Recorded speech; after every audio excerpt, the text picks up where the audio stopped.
নমস্কার, আমি বাংলার মামাটি মানুষকে অনেক আমার প্রণাম, সালাম, জোহার এবং জয় জিনেন্দ্র।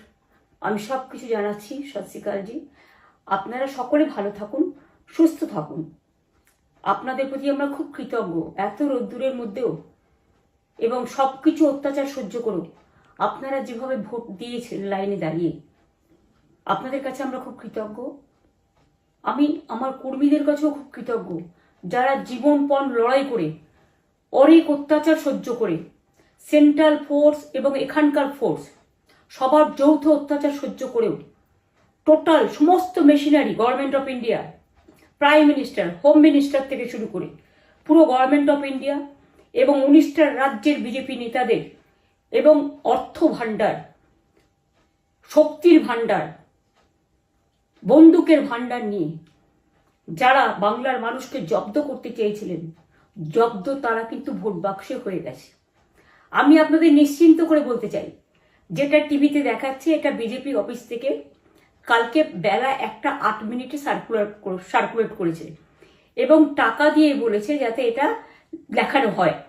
তার কারণ হচ্ছে, আমার কাছে স্পেসিফিক ইনফরমেশন এসছে 1:08 আমি কোনো একটা প্রেস মিডিয়ার থ্রুতে পেয়েছি এবং সেই ইনফরমেশনে দেখা যাচ্ছে তারা পরিষ্কার বলছে ফোর্সফুলি তোমায় করতে হবে, এটা তোমাকে এর মধ্যে যাওয়া যাবে না।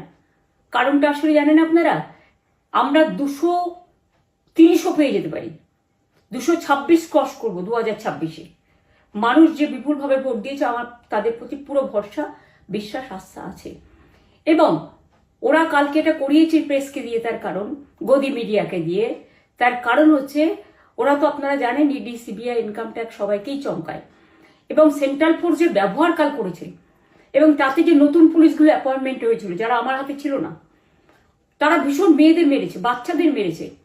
যে ভদ্রলোক উদয়নারায়ণপুরে ভোট দিতে গিয়ে মারা গিয়েছে, আমি তার শোকাহত পরিবারকে সমবেদনা জানাবার ভাষা আমার নেই, কিন্তু পরিবারটার পাশে আমরা থাকবো। এবং যে তৃণমূল কংগ্রেস কর্মীরা এমনকি সাংবাদিকদেরও মেরেছে, আমি যেখানে ছিলাম ভবানীপুরে চক্রবেড়িয়ায়, আমি বাচ্চাদেরও মেরেছে, মহিলাদেরও মেরেছে, একতরফা মেরেছেন। যাদের তৃণমূল কংগ্রেসরা জীবন দিয়ে লড়াই করেছেন, মার খেয়েছে, তবুও তারা এলাকা ছেড়ে যাননি। অনেককে ইচ্ছে করে অ্যারেস্টও করা হয়েছে যাতে তারা এজেন্ট হিসেবে কাজ করতে না পারে। বিশেষ করে ভাটপাড়া, জগদ্দল, নোয়াপাড়া, এরকম অনেকগুলো জায়গা আছে। এমনকি আমাদের এখানেও ভবানীপুরে সারা রাত ধরে রেড হয়েছে।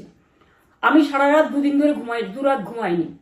তাই আপনাদের কাছে বলবো, ওটা বিজেপির চক্রান্ত এবং বিজেপি এত করেও মানুষের অধিকার থেকে মানুষকে বঞ্চিত করতে পারলো না।